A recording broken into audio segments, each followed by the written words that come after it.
Our food supply is about to be jacked up, and I've already said that Farmers for Trump is one of the stupidest voting demographics out there. So this is an article from CNN. It says, Deportation fallout. This farmer lost half his workforce. Now he's losing his crop too. This article is a little long, but it's important to know and understand what's going on. So I'm going to go ahead and do it. The cherries are rotting on the trees in Ian Chandler's orchards. Branch after branch hang heavy with fruit the Oregon farmer calls mummified, dark, shriveled, and unappetizing. They should have been picked a couple of weeks ago to tempt shoppers at the markets and stores, or processed to garnish Sherry Temple mocktails, shiny and fat, promising bursts of sweetness. The lost harvest has hit almost a quarter of Chandler's 125 acres of cherry trees, not because of bad weather, disease, or blight, but because there was no one to pick the fruit. What you're going to see is a bunch of fat, happy raccoons this winter, Chandler says ruefully, standing amid his steel burdened trees. Unfortunately, we weren't able to harvest these. He said he's built up a loyal seasonal workforce for his Wasco County operation called CE Farm Management, about 90 minutes from Portland, with the same people coming year after year and staying in touch with birth announcements and Christmas cards in between. But this year, half of them did not arrive, and many of his neighbors were scrambling for pickers too. All told, Chandler said he will lose about $250,000 to $300,000 in revenue left to rot on the trees. It's lost revenue for the operations, which is one thing, but it's also lost revenues for the workers that would have been able to pick them had they been here. The beginning of the season, it coincided, unfortunately, with a lot of really strong immigration enforcement down in Southern California, where our workforce comes from, and that had a chilling effect on people wanting to move. Chandler's pickers are mostly Latinos who follow the harvest in the West and Northwest, but with raids from ICE on cities and workplaces and detentions and even deportations ensnaring many with no criminal records, he has seen a dramatic drop-off in labor this year. It's a situation that's being repeated across the nation as crops ripen for harvest. The U.S. Department of Agriculture estimates that 42% of higher crop farm workers are undocumented immigrants with no authorization to work. Another 26% are immigrants who have become citizens or permanent residents. Since April, 1.4 million people have dropped out of the U.S. labor force, 802,000 of whom were foreign-born, according to the Bureau of Labor Statistics. Farm workers are not tracked in official monthly job reports, but analysts agree immigration policy is having an impact generally across the nation. The issue has come to the attention of Trump, who promised help for the agricultural sector in a Tuesday morning phone interview with CNBC.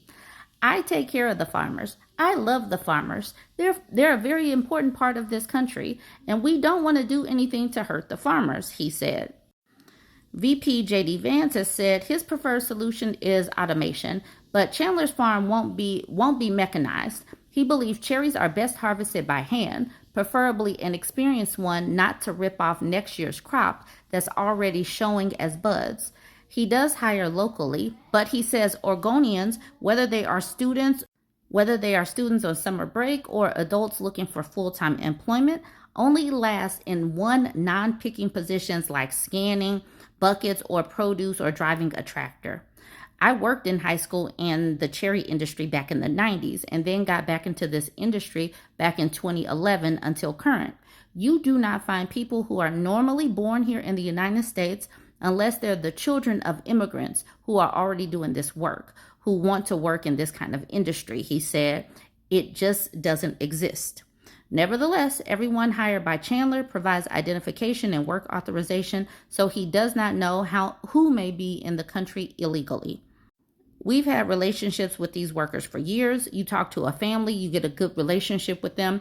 They recommend more family members, and that's how you build up your workforce. You could have all the children born in the United States, but if mom's still trying to work through the immigration system and has an issue, the whole family might say, look, we're not going to risk it because we don't want mom to get picked up, so we're just going to stay in California. So then we lose our workforce. staying home to be safe. One of those absent from the Oregon farms this year is a woman who told us to call her Lisa. She has permission to work through the DACA program, but asked her actual name not be used for fear it might hamper her DACA renewal. Her 3 young children are all U.S. citizens, but she worries about her mother and stepfather who have lived in the United States for decades as undocumented workers, so she stayed in California. My parents are agricultural workers and seasonal workers, so every summer they will migrate to the state of Oregon to work the cherry season, she said, adding that she and the children would often join them. But this year we decided to just stay home just to be safe. While Chandler pointed out the financial loss he and his workers will suffer this season, Lisa highlighted the impact on small farmers like Chandler, and both said the federal government will lose out also.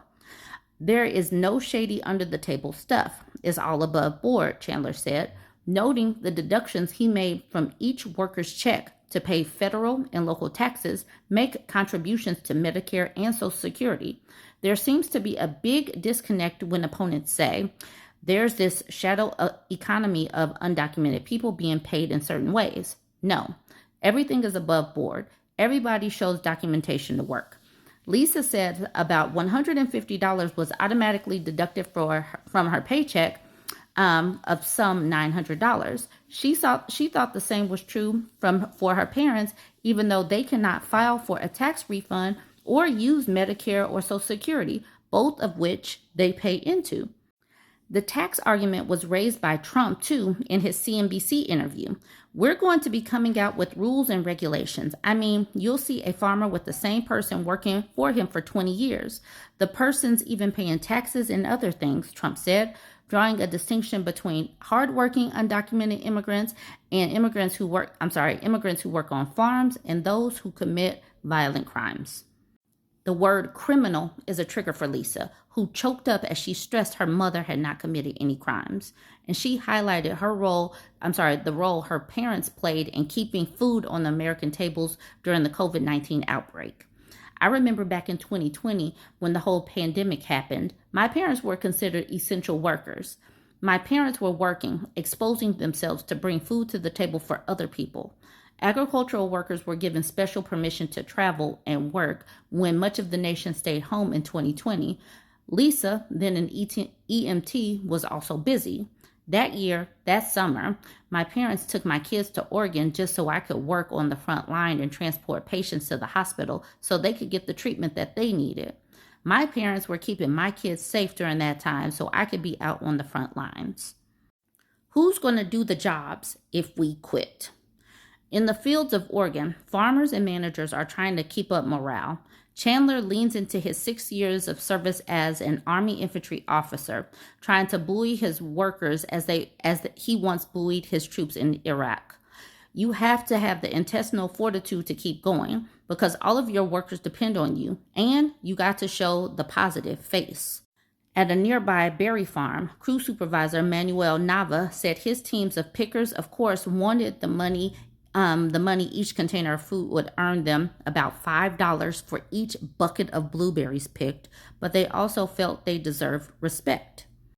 When they hear all those comments on the news and the TV, they don't like it, he said. They say, look how hard we're working under the sun when it's 80, 85 degrees. Who's going to do the jobs if we quit or leave? It's a big conversation. It's hard work.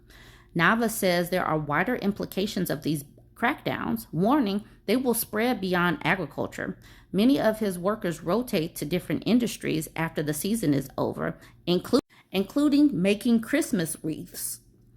I'm going to end it here, but I was listening to the radio yesterday, and it was talking about the Beyonce concert.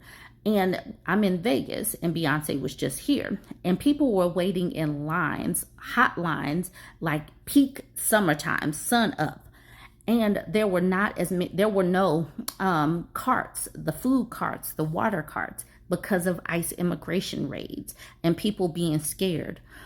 This is going to impact many people. It's going to impact so many people in ways that folks probably don't think about. Some people are like, yeah, America, but they don't know and understand how all of these people are working and bettering America as well. Join the conversation though, y'all.